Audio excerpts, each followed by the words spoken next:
नमस्कार, मैं सौरभ शुक्ला और आप देख रहे हैं न्यूज़ 18। इस वक्त दुनिया की नज़रें मिडिल ईस्ट पर टिकी हैं, जहां ईरान और अमेरिका के बीच युद्ध की चिंगारी कभी भी बड़े ब्लास्ट में बदल सकती है।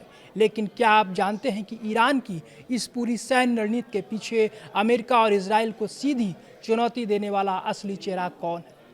वह कोई आम जनरल नहीं है, वह अमेरिका की मोस्ट वांटेड लिस्ट में है, इंटरपोल का भगोड़ा है और उसे ईरान का सबसे कट्टर सैन्य नेता माना जाता है। नाम है ब्रिगेडियर जनरल अहमद वाहिदी।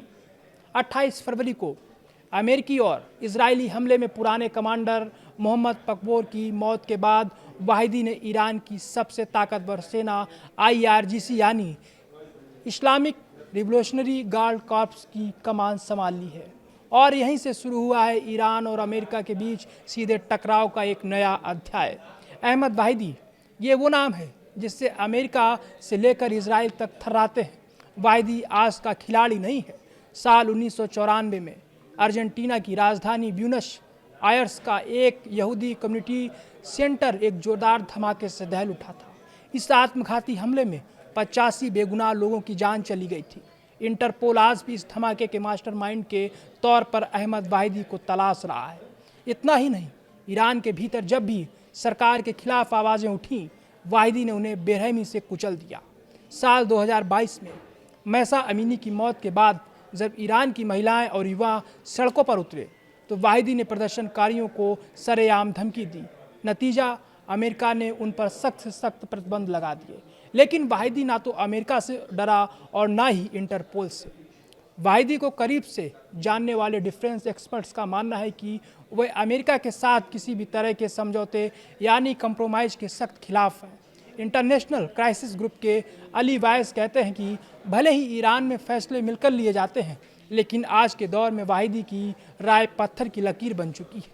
वहीं इजराइल की सैन्य खुफिया एजेंसी के पूर्व अधिकारी डैनी का कहना है कि वाहिदी बेहद सख्त सोच वाले और खतरनाक कमांडर है।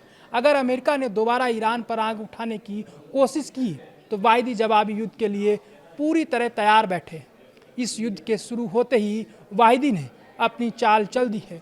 ईरान ने दुनिया के सबसे बड़े तेल मार्ग होर्मुज स्ट्रेट के आसपास अपनी घेराबंदी बढ़ा दी है, जिससे ग्लोबल ऑयल सप्लाई पर भारी दबाव है।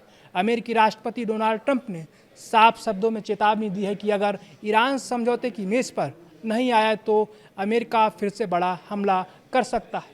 लेकिन ट्रंप की धमकी पर पलटवार करते हुए जनरल वाहिदी ने जो कहा उसने पूरी दुनिया की चिंता बढ़ा दी है। वाहिदी ने खुलेआम ललकारते हुए कहा कि अगर ईरान पर दोबारा हमला हुआ तो ये लड़ाई सिर्फ एक इलाके तक सीमित नहीं रहेगी। दुश्मनों को ऐसी तबाही झेलनी पड़ेगी जो उन्होंने कभी सोची भी नहीं होगी। 1958 में ईरान के सिराज शहर में जन्मे वाहिदी ने कभी इंजीनियरिंग की पढ़ाई की थी, लेकिन 1979 की इस्लामिक क्रांति के बाद वे बंदूक थामकर सेना में शामिल हो गए। वे ईरान की कुख्यात कुद्स फोर्स के पहले कमांडर रहे, रक्षा मंत्री बने, गृह मंत्री बने और आज ईरान की पूरी मिलिट्री और पॉलिटिकल स्ट्रेटजी के सुपर बॉस बन चुके हैं।